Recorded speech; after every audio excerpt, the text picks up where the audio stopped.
Okay, quick update here on the Pro Mag. First of all, this is a G372 Farmer Tech. I built this a few years ago, the chili dog. You can still see the sticker on there, chili dog. And these two saws are both clones. Okay? This saw I built for a guy, a farmer, and he later went out and bought, I believe he bought a new Husqvarna 572, and he sold this back to me. Okay?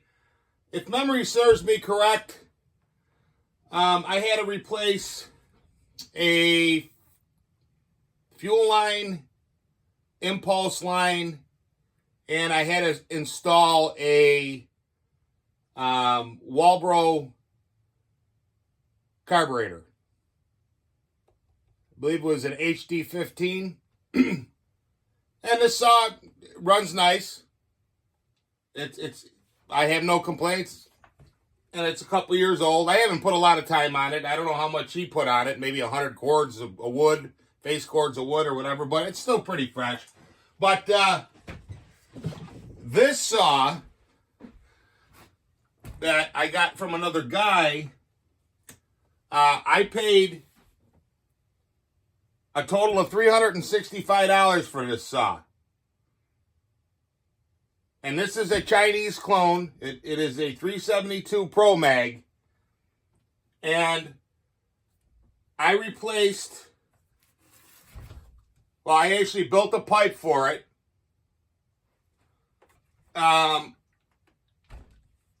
There was no ignition switch the way it came. I replaced that. The guy did say that though. He said there was a bent dog, which these dogs were bent. I straightened it out, and there was no ignition switch on here, which I replaced. No big deal. But I put a pipe on this. I plugged this off. And let's go through all the parts that I had to change. There were some, I had to change the clamp, the fuel line, the impulse line, the intake boot was actually kind of crushed. I needed one of these parts here. This is a part I got from I believe Saw Salvage Dukes. This ring would not seal properly, so that had to be replaced. A highway oil pump, the oil pump gear, had to replace the carburetor, the sprocket, and the coil. Okay? In order to get this saw to the performance level close to or near the performance level of this,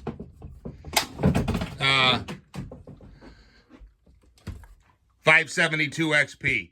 Now, I've had this saw since 2019, okay? And other than the tank vent, which is down in here, between here getting clogged up a little bit, I haven't really had any problems with this thing. I put a heck of a lot of hours on it. It's always started, ran, oiled, and cut wood, okay? And I believe I paid around $950. I bought it from a local dealer, Eden Tractor, and I just bought the power head. I bought it in 2019, and it's been a great saw. This saw, like I said, I paid $300 for it, plus $65 worth of shipping, and all these parts And I also took the cylinder apart. I took the cylinder off of here, and I cleaned everything up. I flow ported it. I didn't do any machine work or anything to it, but I did cut the base 15 thousandths on the case so that the cylinder would sit lower. So, in my opinion, as a guy who builds saws and cuts wood, I don't cut wood professionally, and I don't build saws professionally, but as you can see, you know, I have quite a few saws here.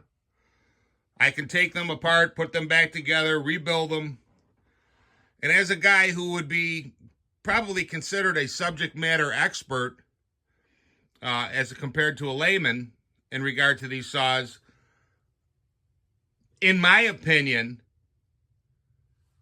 buying one of these saws and then putting all the money into it, yes, you can make this saw perform like this, slightly less or slightly better, but for the cost that is involved, it's really not worth it. Number one, you do not get a warranty with this saw, or to the best of my knowledge, there's no warranty available. If I had a problem with this saw during the warranty period, Husqvarna would take care of it. The other issue is the resale value of this saw would be much higher than a clone. I mean, there are people out here that are experienced with these clone saws. They know that you have to, replace different parts, fuel lines, intake boots. I mean, are they a viable saw? Well, if you buy one off of Amazon or eBay, or at the time I purchased this, you could buy one of these from an auction with a bar and chain for $400. But in my opinion, I would say you're better served buying one of these. If you can get one of these at a discount, you're better off with a Husqvarna or a steel. The steels are a little bit more money for the reasons I mentioned.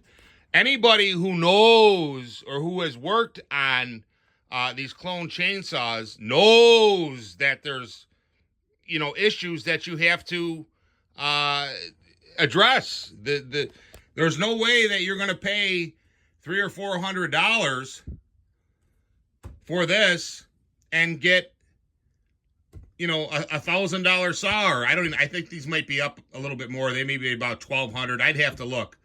Okay, you can get these to run like these, but out of the box, no way.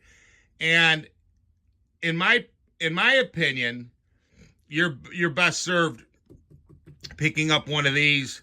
These can be turned into a decent saw, but for someone who is, let's say, trying to make a living with the chainsaw, or is using them in a quote-unquote professional environment, professional meaning an occupational, where you're actually earning your living, I would say that these would suffice as a backup saw. But knowing what I know and being a subject matter expert on it, I would not recommend if you're buying having a business depending on this saw in the way that they are from my experience.